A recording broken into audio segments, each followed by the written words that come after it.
Welcome back to Season 2 of Architectural Adventures. We are kicking off Historic Preservation Month, and you may notice we are not in historic Springfield. Today we are coming to you from special collections in the Jacksonville Public Library. Join us as we show you 3 different research methods.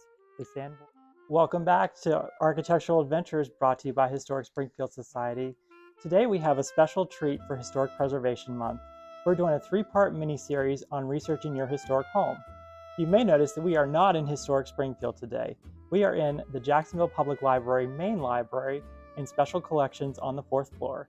And today we have a special guest with us, Jay, who is a customer experience librarian, who is going to show us a little bit about the Sanborn Fire Insurance Maps. So Jay, we have this very impressive map here. So can you tell us a little bit about what these maps were historically used for?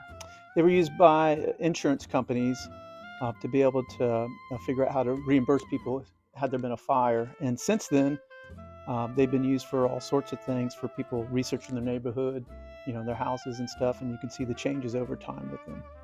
Yes, and it's quite helpful, especially in, for historians and for historic preservationists, especially if you're trying to restore a house back to a specific point in time.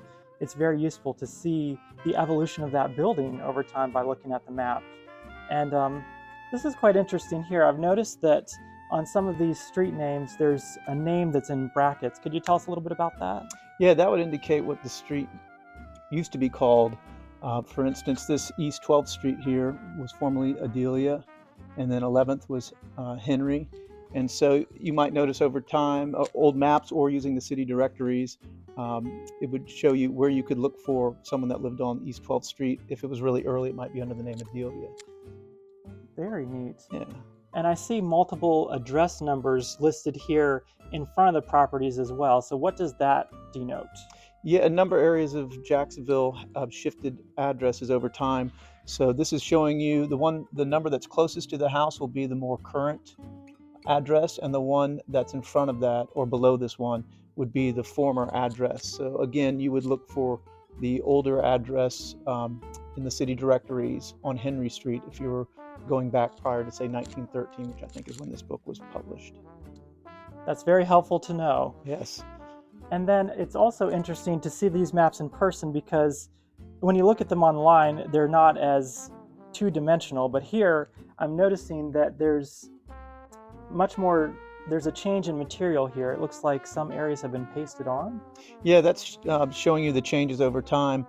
If you notice that there's been something pasted over, something changed in that structure or the property.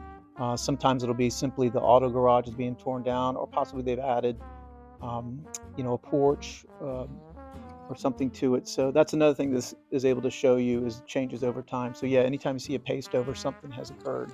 And you can sometimes take your phone, put the light under it to kind of see what changes might have occurred over time. So that's kind of a neat trick that people will employ for these. So. And what are some of so I'm looking at this structure here that has a big D in it, and then there's some numbers in the corners and some markings, and I see some dashes. So what do some of those symbols notate on the structure? Now on the front of the book, it'll show you the color key, and also it'll show you what some of these abbreviations mean. So D would stand for dwelling, and the 2 will shows that it's a second story or 2-story, and this is showing that the porch is also 2-story. There is what those indicate. And again, you'll find some of the really old maps will actually tell you what businesses were there. Not all of them will do that, but like I said, in the front of the book, in the key, it'll explain all the different symbols and colors that are used. Oh, and the yellow shows that it's made of wood, versus the pink would indicate brick, and I believe the blue indicates concrete or cinder block. Very neat. And I think that, correct me if I'm wrong, the dashes would indicate an open area such as a porch. So it's not a solid structure. Correct. Very neat.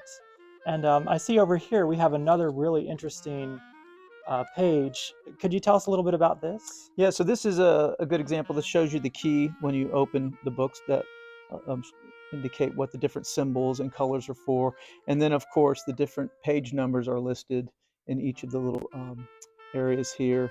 And this is also showing you which different books will highlight different areas of the city. And this one's kind of interesting because we just noticed that this was obviously going to be a different volume, because this has been pasted over to show you that it was going to be a total of 3 volumes, and it has changed over time to be a total of actually 5 volumes, because you have volume 1, 1A, 2, 3, and then South Jacksonville is 4 here. So yeah, this was kind of interesting, and it gives you a good glimpse of all the information that you're going to find in here, from page number to symbolism and color codes. Yes, and as the city grew, I believe that the number of books and pages grew as well. Oh, yes. In terms of volumes. Very neat. And that's an excellent example of the key. So say we are looking for a specific building that we want to research in an area. So we will then look for that part of Jacksonville on the map, like zero in on where we're going to look, and then we would find so this is the page number, correct? This Correct. number here? Yes. Okay. So this one, as your example, is page 310. And so you would simply flip to that. There we go. And then this gives you the outline of all these different blocks here.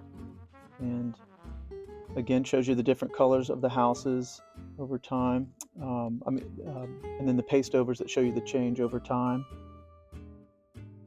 And if you were looking for a specific house, you would simply find the street and then the address that you were looking for, and go to that specific property, and it would show you what was going on there and what changes might have occurred. That's incredibly helpful. Well, thank you so much, Jay. We really appreciate you taking the time to show us these incredible resources, and we hope you've enjoyed this episode of Architectural Adventures. Again, a special thank you to the Jacksonville Public Library and Special Collections for allowing Historic Springfield Society to come by today. We hope you learned something, and we will see you next time.